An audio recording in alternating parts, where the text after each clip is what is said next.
Du 19 au 21 mai dernier s'est tenue à Dallas, au Texas, la 74e conférence annuelle de l'Association américaine des directeurs des aéroports, en présence de 30 000 participants, y compris des représentants du gouvernement, du Congrès, ainsi que de nombreuses entreprises technologiques associées avec l'aviation civile américaine.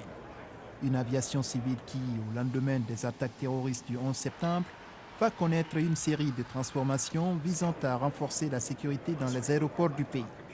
Cet objectif primordial de l'administration Bush est aussi celui du Congrès des États-Unis.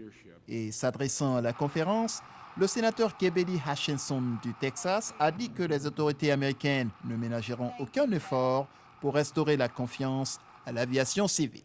Vous jouez un rôle immense en ce qui concerne la sécurité. Votre contribution par là est tellement importante que nos objectifs seront atteints en 2010. Voir des milliards de passagers voyager en toute sécurité partout en Amérique. Parmi les nouvelles mesures en cours d'application, le déploiement de quelques 30 000 nouveaux agents fédéraux dans tous les aéroports à partir de novembre prochain. Le rôle assigné aux nouveaux agents est d'assurer le contrôle et la fouille des passagers. La conférence de Dallas a été aussi et surtout marquée par une série d'expositions portant sur de nombreux équipements de détection et anti-explosifs, mis au point par les sociétés technologiques américaines et étrangères, toutes choses devant faire des aéroports américains des endroits où les passagers peuvent se sentir en sécurité. Parmi les équipements qui pourraient être introduits dans le système de sécurité au niveau des aéroports, figurent notamment ce qu'il est convenu d'appeler Smart Card, qui serait actuellement en l'étude par l'Administration pour la sécurité des aéroports, TSA.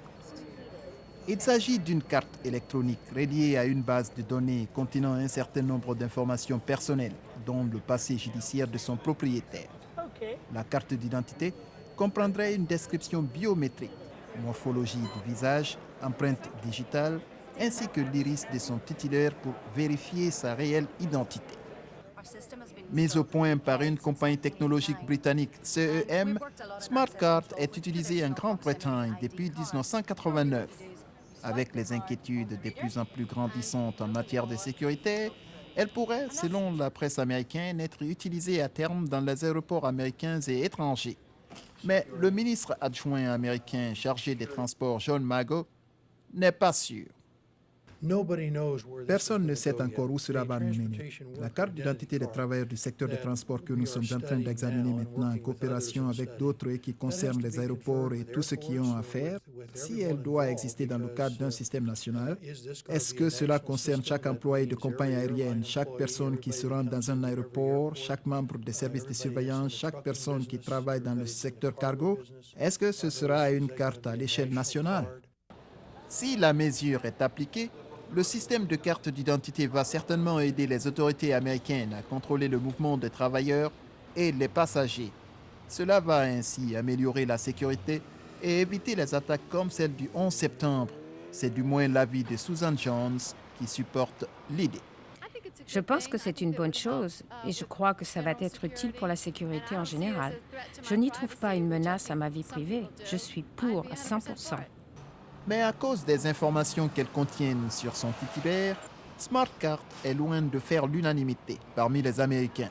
Et de nombreux groupes de pression estiment que cette carte violerait la vie privée des citoyens.